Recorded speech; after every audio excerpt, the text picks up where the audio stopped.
Hey, it's Steve from Stevivor here with Nathan from Freelancer. from Stuffs, and we are in Orlando, Florida, in a hotel. We're not at Star Wars Celebration, but we're like near it. We've been watching Star Wars Celebration. We're like Don Cheadle in Ocean's 11. That's the freshest of references, where there's a building exploding outside his apartment block, but he's watching it on TV. And we're That's us. and we're tired and we're drunk. Yeah. And we have watched the Last Jedi teaser trailer, At least 49 times. mostly because StarWars.com played Yeah. it 47 times. We watched it an extra time just for fun. We thought we would break down the trailer with We cracked it. our brains. We've Da Vinci coded this motherfucker. Oh, so we're gonna hit play. Wait, are we allowed to swear? Yeah, why not? I'm not gonna bleep it. We will play the trailer. We'll pause it. You might see some crap happening while I try to make the pause work with the video, but whatever. It's going to be good. We're brains first, video producers.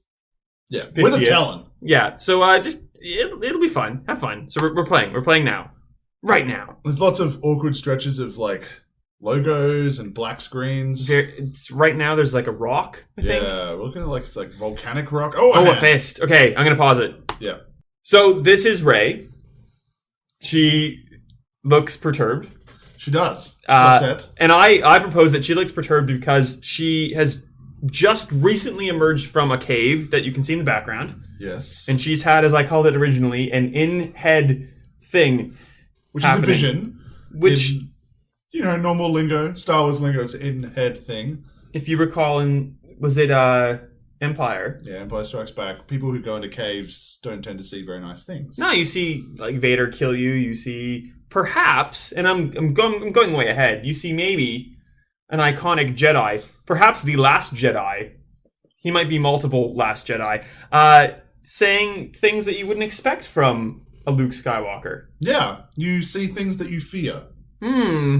And fearing that the Last Jedi that you're hunting down doesn't actually want to be a Jedi. And doesn't want you to be a Jedi. It's kind of weird because of what comes later in the trailer with the idea of that she's being trained. So why would he be training her if he's like, you know what, let's not worry about this Jedi thing. He clearly cares. There are so many like Rocky-esque training montage scenes in this, so we'll probably skip past a lot of them. We're gonna hit play again. Another black screen. Lucasfilm. It's unsurprising. Probably Siren in the background. Yeah, they'll deal with it. They're coming to get us because we've cracked it. Lucasfilm. Water. Octo, I believe is the name of the island. This is the planet that we know about already. From Force Awakens. So there's nothing... Another black screen. They're not really showing off anything that's too fancy here, except Same for like thing. fancy go visit island Yeah. screenshots. Looking at a... See, we don't care about that. Yeah. They made a big deal about it. She's on standing Star there. Wars. And we're going to pause it now. And a black screen. Well done, me. We'll deal with it. Before that, I'll probably just fix it. She lifts some rocks Managed with to. her powers. She's about to fly, Or Just on the ground, the earth raises around him, and then he shoots off into the air. Or come back to life. Oh, you see... yeah, Hashtag Rey did not die in the last movie, so she doesn't need to worry about that. But No, she's alive. that's going to happen. So it's training montage so far. Yeah. Nothing of note. Yeah, and she's not particularly impressive in terms of her power set if all she's doing is raising pebbles.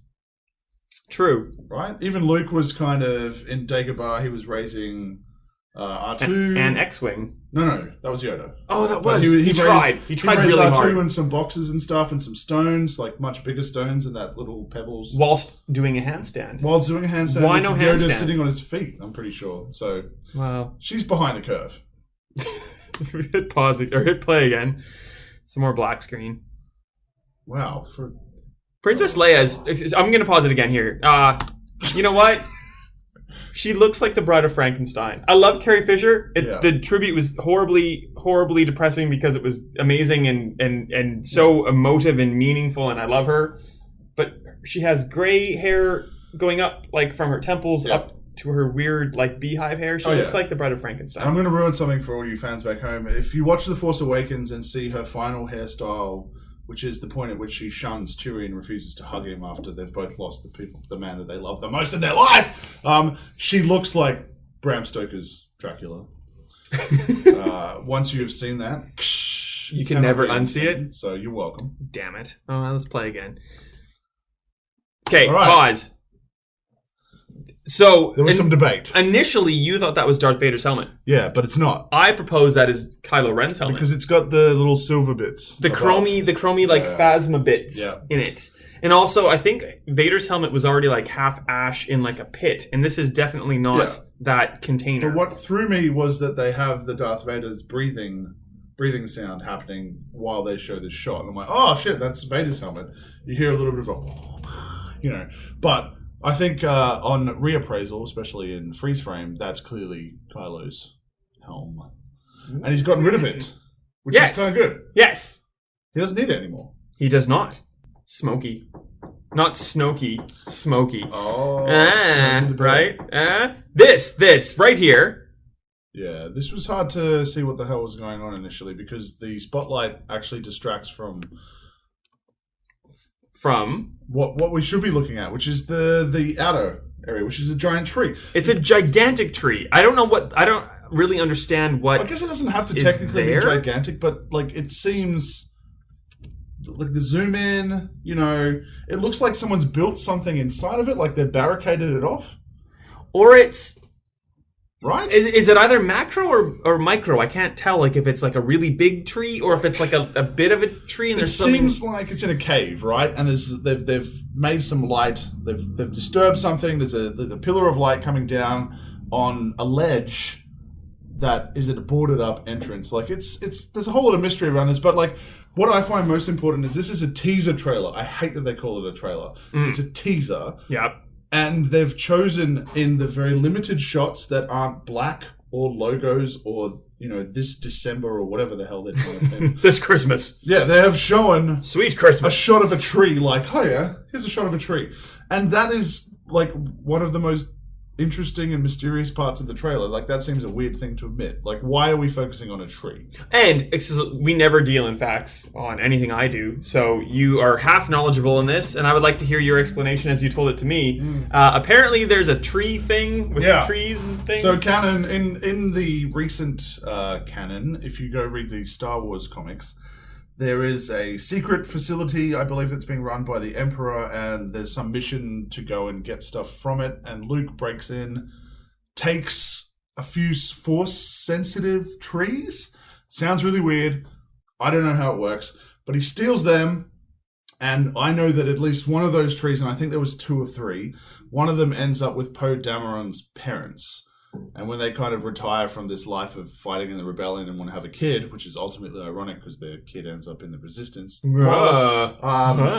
go to a planet and they take one of the trees with them and they plant it at the end. So this whole notion of Force-sensitive trees has been introduced, but in the comics. And so you can't assume that anyone going to see the movie will have that would background. have read that. Yeah. So they're going to have to, if this is a Force-sensitive tree, they're going to have to introduce that properly. But why not take it one step further? Maybe because we don't have that backstory, maybe this tree is the Jedi Temple, the first Jedi Temple. The original one. Maybe it became the temple, or they built the temple around it, and that kind of solves those problems, right? But like either way, there's going to have to be explanation. Yeah. For what it is. Like if you can't just go, oh, that's the tree. But we know like the temple is a thing. So if you take this idea of the temple and build the tree around it, it kind of it could work. Yeah. It could work. But who knows? We'll hit play. More tree. It's a glove. I don't care about that really. But that symbol is like the old Jedi Order symbol. And there's some more training. Some of the Karate Kid. Yeah. Panning shot. Christmas! This sweet Christmas! We don't want to say December. Okay, this is cool. Let's pause it here. That's a good pause.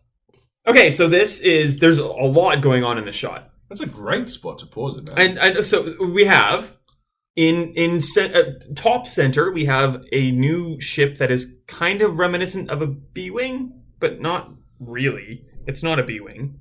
It can't be. No, I think the thing that I'm finding weird is positioning where the pilot would be. Immediately you think center, but it could be left because they've got a pod on the left, but they don't have a similar pod on the right, which would imply engine or weapons or something like that. Yeah, could be on the left, and the center could be the pod. But what I find most interesting is they've got these spikes on the bottom, like that seem to be deliberately designed like almost for this planet. In case you ever needed to skim the surface of a planet and bring up red dust. Yeah. From a gray, like muddy, charred surface. But that's what I find interesting is that to me that doesn't even suggest that these are necessarily resistance things. They're local? Like it's been local. It's been co-opted. It's been borrowed or taken, or there's a resistance that like people on the planet want to help the resistance, because this seems very specific. Because I originally thought that the red smoke was coming out of the back of these things. Yeah. But it's definitely like they definitely show that the shot of this one in center frame hitting the ground to show that when it bounces, it actually kicks up red dust. It does that. Yeah. Yeah. And if these were, they're not, but if these were a B-wing, maybe someone would luck on, like they would happen to figure that out, that this weird appendage of your craft could do this thing to the earth and make it kick up red dust, but they're all doing it very coordinated. Like it seems like this is something that is, it's known. It's something that they do. It's a known tactic. It's not just a happenstance. But it also makes it seem more like it's a civilian craft, you know, like that it's not weaponized. Yeah. That it's being sent out to and there's not a lot of weapons, as far as you can tell, sticking out of this craft. Like it's not. It doesn't look offensive. It looks more like a front-on shot later, but yeah, I agree. I think that they're being sent out to cover something that's coming from behind. Yeah. What's most interesting in the background is what appears to be AT-ATs. We're never going to say AT-AT. But or ATSTs? I think that there are smaller ATSTs if you really kind of squint. So do you mean if you're looking from the left, the fourth one from the left? Yeah, that looks like a two-legger, and the other ones look like four-leggers. But they only look like four-leggers because they look bigger. Yeah, in relation to everything else that's going on in the scene, but they're definitely the First Order craft. There are fighting someone else. Yeah, well, there are rumors that those are a new type of armored transport that we haven't seen ATQT. Before. Something bigger and better, you would hope. So we will see. But let's go on. What do you say? So that scene, I don't have to pause it. I'm going to pause it just because I want to talk. They almost looked like pod racers. Yeah. When they went to the profile view. They're not, obviously, but that was so reminiscent of a pod racer to me. I still can't shake that. I don't know why, if that was intentional or if that's just me kind of projecting onto the shot. But that actually would tie more into what the theory that I suggested of them being civilian crafts that are indigenous. Yeah, to the local aspect. Like maybe they are. Maybe they're racers and they race across those giant expanses of the salt flats or whatever you want to say it is. Yeah. That kind of barren wasteland. And that's how people keep track of them, is by watching these craft zip along, and they've got this like spike that's kicking up red dust and dirt so that people can actually keep track of where people are in a race.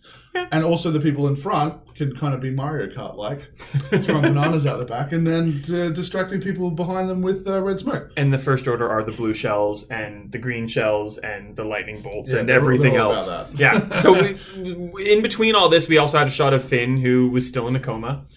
I really feel like that shot needed to have him opening his eyes. Yeah.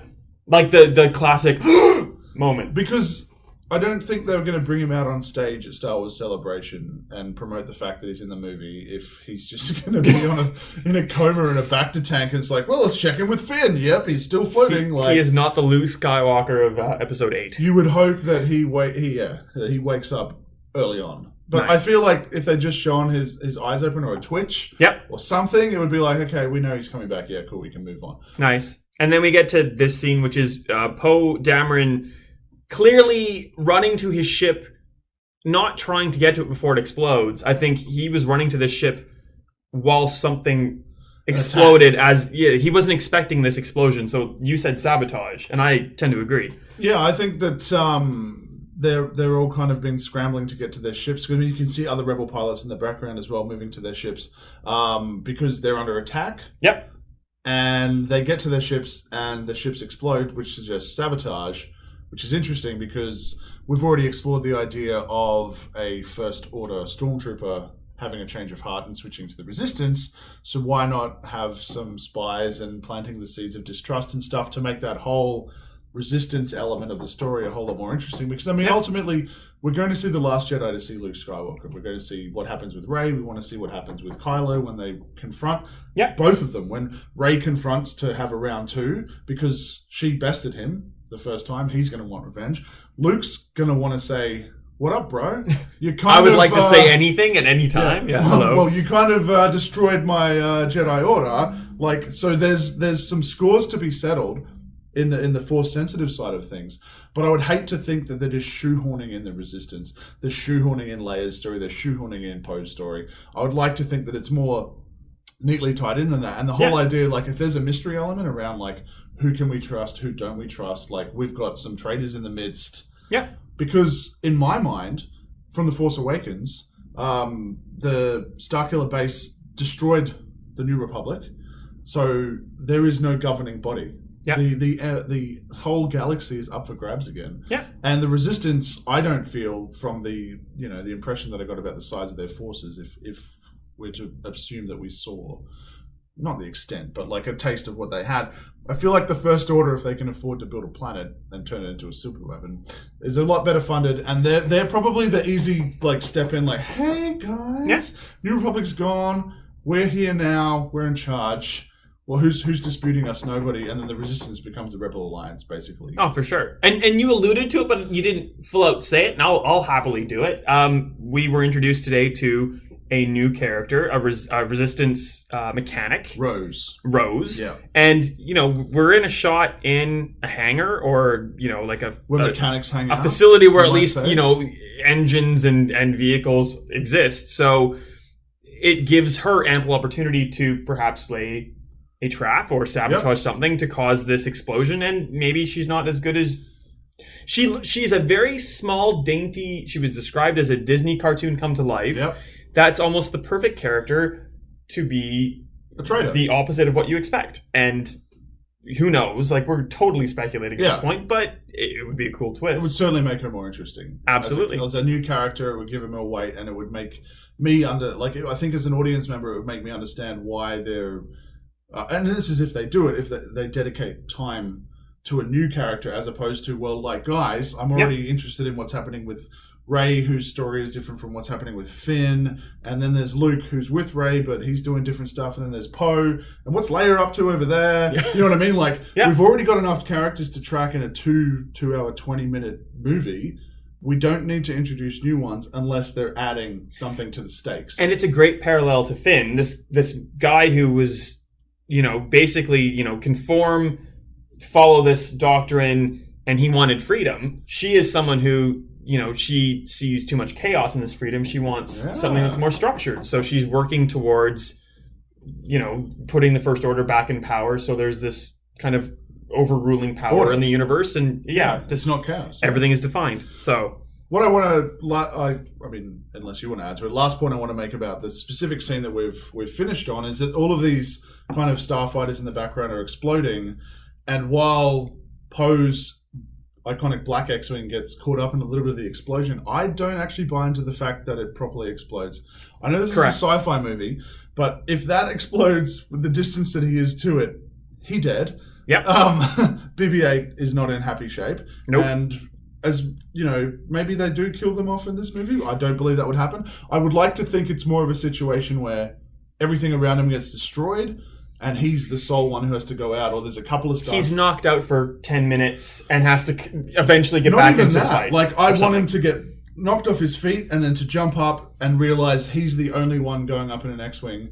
And we saw him prove in The Force Awakens that he was like... the ace, he was the shit. He was the best starfighter that the galaxy has ever seen. I believe that's what the actor whose name eludes me, Oscar Isaac, said about his character when they asked him what he was like. And I want to see more of that. I want to see him going toe to toe with like squadrons of TIE fighters and him coming out on top. So we'll play it in a second. When this explosion happens, it's clearly off in the background, and you can say that the explosion engulfs the X-Wing, but it doesn't. But his doesn't explode. It doesn't include the X-Wing, and it's a spacecraft. Yes, the cockpit door is open, so there might be some damage, but I think it survives. I think that's safe to say. We're gonna play it, and you can see Like it engulfs. It comes under. But and there's the Falcon. There's Rey. Well, that one was interesting. We'll pause here. Ooh, that's a good pause. Look at those eyes. They're so piercing. The shot before was interesting because you have Rey running, and I think they've deliberately framed that shot in such a way as to hide what's behind her, because I feel like the prequels, dare I say it, she's become this kind of like general of old. You know what I mean? Like, it's an army being led by Jedi. So Luke would hopefully be somewhere off to the side, running out in front of another group, but they've got Rey out front as well. Yeah. For me, it certainly wasn't on. I don't feel like it was on the same. It wasn't a training montage. It wasn't from the training planet because there wasn't water. It wasn't. It didn't have the same aesthetic. A lot of green, and it seems like from the amount of land and the cliffs that you can see in the background that we weren't on this small little island. Yeah. Like, to me, if I'm going to read into that shot and the background, I'm going to say that is where we had those the ships earlier with the spikes that were kicking up the red dust. Yeah. And I feel like that shot earlier already suggested that there's going to be some big showdown happening on this planet, and I think they're part of it. Yeah. The Jedi, that is, which would be awesome. So now we're here at Kylo, who is helmetless. He has the scar from the last movie. What is that scar? What is that? It's pretty dainty. Tiny little, like, I got in a fight once, and you can see by my sweet scar. He was slashed. I don't even think he was slashed in that spot, by the way. I think he was slashed more across his nose. I think so, too. And down across. Like, it was giant. Yeah. And he should have a giant burnt scar on his face to remind us that every time that Rey beat him. Yeah. So I think the takeaways from this, before we saw a helmet, which might be Vader's, might be Kylo's. I think it's Kylo's, only because it frees him from having to wear the mask.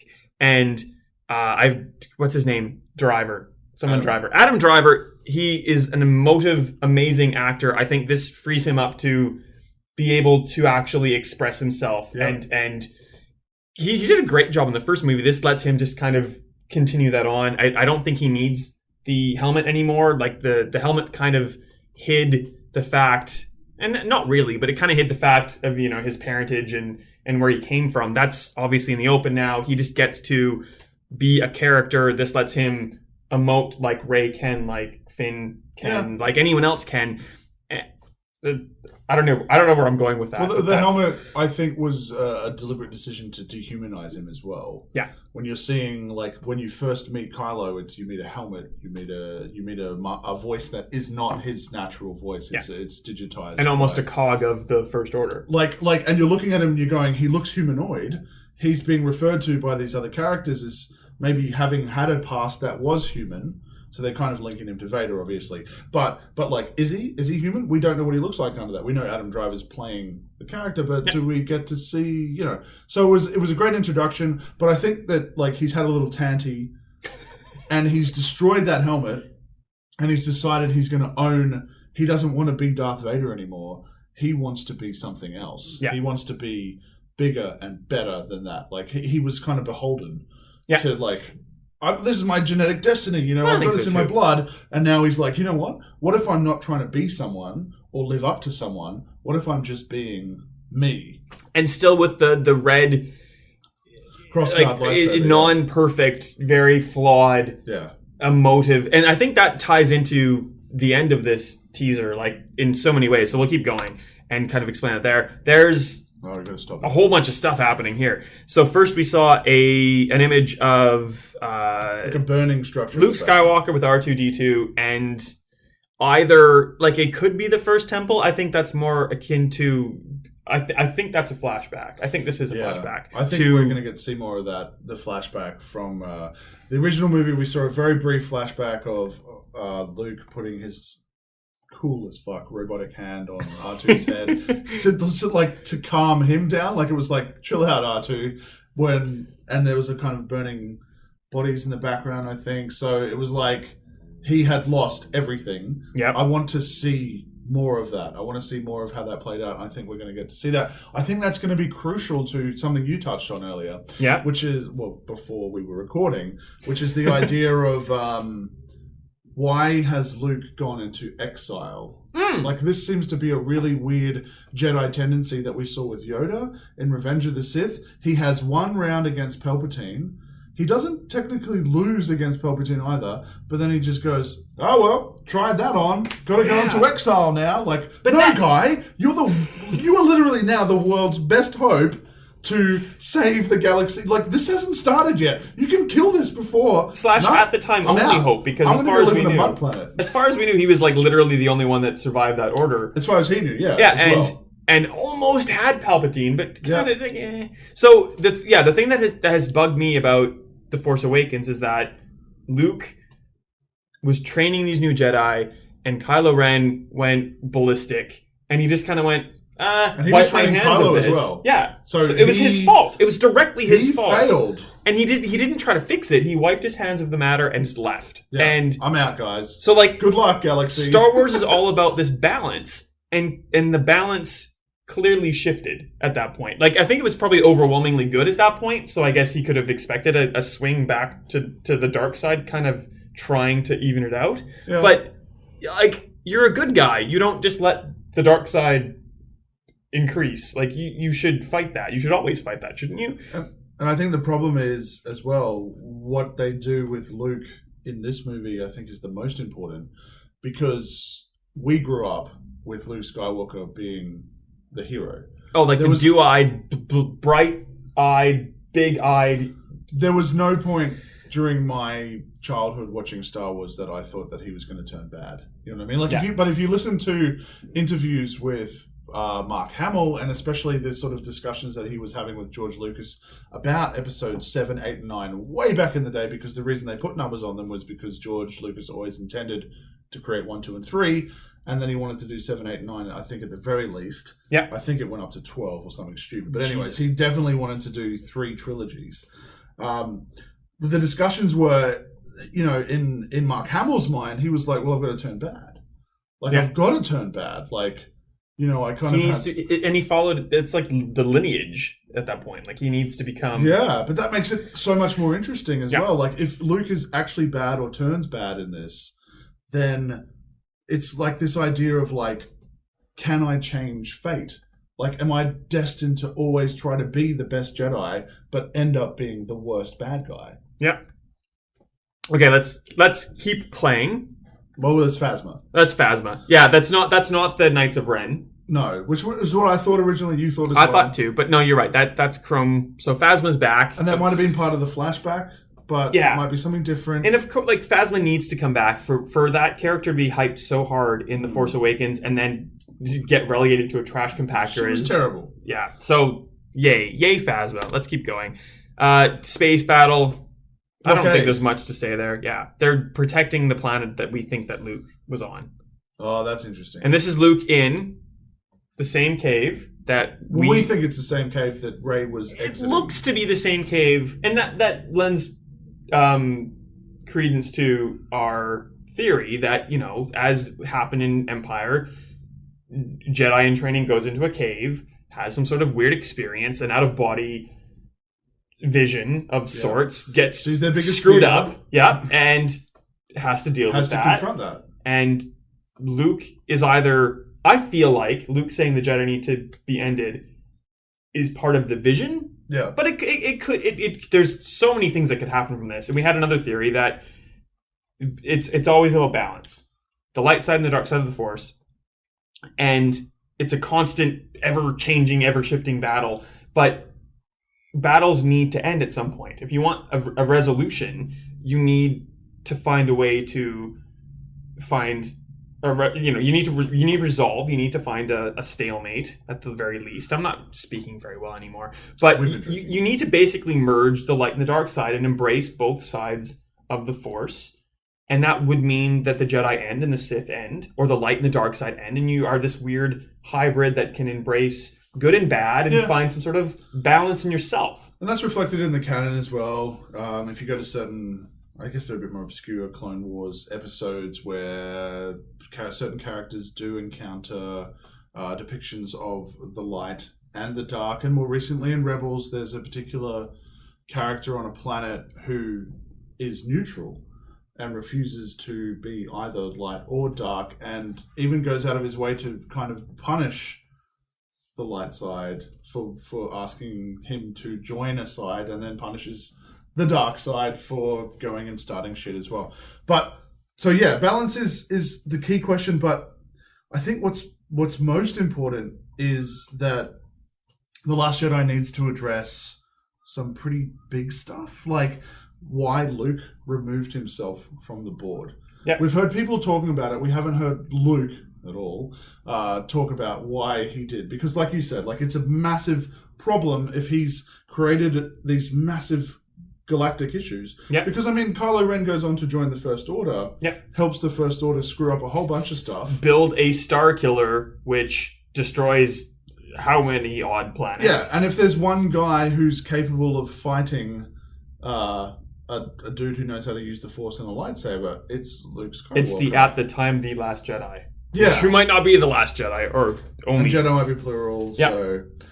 But, like, I just, like, we need to have answers, and I want to have them early. I don't want him to be this cryptic, stereotypical, well, I'm going to become the new Yoda. I'm going to talk to you in Talk riddles. like this, I do. Yeah, for every question you have, I will respond with a riddle. Like, that totally worked for Yoda, but I don't think it would. But that's because we, as an audience, were still learning how the Jedi worked. And, that's not the case anymore. Like, it's...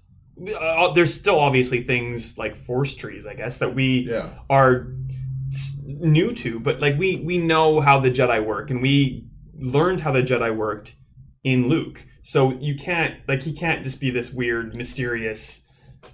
I guess he could. They could make him that, but it wouldn't work to me. I don't think it would work for an audience. Forced. Yeah, and exactly. And I think part of me actually doesn't want that final line of Luke's to be the cave, even though I think it will be.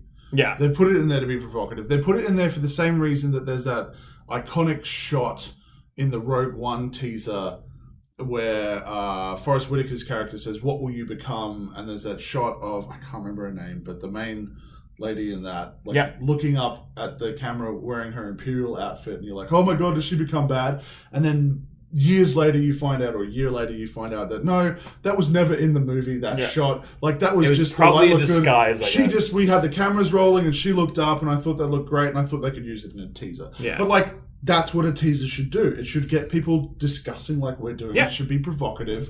But part of me really hopes that kind of saying, like Luke saying we've got to end the Jedi, is not his way of saying, like, I'm out of everything. Like him saying the Jedi were flawed. Yep. The Sith were bad. There's got to be a better way. Like, it doesn't just have to be one or the other. Let's fight has to stop at some point. Yeah, let's forget about the Jedi Order. And the thing that bothers me the most, sorry to cut you off, is that I still question why General Leia just didn't embrace any part of her Jedi. Like, she potentially was as powerful as Luke. Yeah. They're bloody twins. She is. Like, she should have exactly the same powers. And I understand that she decided to go towards the military side and become a general in this, what she's done is well in itself, but I don't see why she couldn't. She was a strong, independent female character, as Star Wars likes to say right now, and good for her. But, like, why couldn't she have tried some Jedi training in parallel with what she was doing? If the Jedi are so important to this balance and to, keeping peace in the galaxy and, fostering everything that's good, how can you turn your back from that calling? Especially when there's so little Jedi left in the world. Yeah. The galaxy, I should say. Yeah. No, I agree. And I think that, like, for me, when you sit down and you think about what you hope for, when people say, hey, what do you want to see in episode 8? Like, one of my big things... Well, I had a few big things. I wanted to see people mourn Han's death, like, properly. At all? I wanted to see Luke's reaction to Han's death, and I wanted to mirror my own, which was crying. And I wanted to hear about, obviously, the lineage of Rey, maybe the lineage of Finn, which hopefully isn't as convenient as it might be for Rey. And I wanted to hear about why Luke, we talked about earlier, why Luke removed himself from the board. Yeah. But I also wanted Leia, and this is just pure fan, like, I want to see stuff. I wanted to see Leia hit a point where she realized my best service to the Resistance is to go and become a Jedi. Like, I have removed myself from the board. I have said, I don't want to be a Jedi. That's Luke's thing. I'm going to take care of what I do well, which is politics and bureaucracy. And I'm Force sensitive, but I don't want to do that. And I wanted her to hit a point at the end of episode 8, because they're saying it's darker than Empire. Yeah. I wanted her to hit a point of despair to go, I'm going to go become a Jedi. But now, I mean, Carrie Fisher's And yeah, how dead, sad would it be if Rey somehow doesn't amount to anything that we expect her to be? Luke doesn't want to be a Jedi, and the idea was for Carrie Fisher as God. Leia to step up and be that Last Jedi. That would kill me. And now that I've said that, I want to cry. Except if the rumors are true that they've shot whatever scenes they needed to for 9, which to me reeks of bullshit, but it's also technically possible because Rian Johnson is has written both 8 and 9. Yeah. He wrote the scripts for them. He's only directing 8, but he wrote the script for 9. That would be amazing if they pulled that rabbit out of the hat. But to me, that's like you would only do that if you knew your actor was dying of cancer or something. You know what I mean? Like, that just reeks of morbid. Like, shit, Luke, we've got to shoot your episode 9 screens because you're kind of getting old and you might die. Because you looked like you had trouble breathing in that right? panel. Like, that doesn't seem right. And clearly it's not as much as we want it to be about Luke and Leia and Chewie. Like, the last movie, or Force Awakens, was about seeding these younger, new generation of characters. Like, it's not our favorites aren't going to be as involved as we necessarily want them to be. Although I hope Luke is. At least enough to balance out his lack in 7 compared to Han and Leia. Yeah. And Chewie. All right, let's keep playing.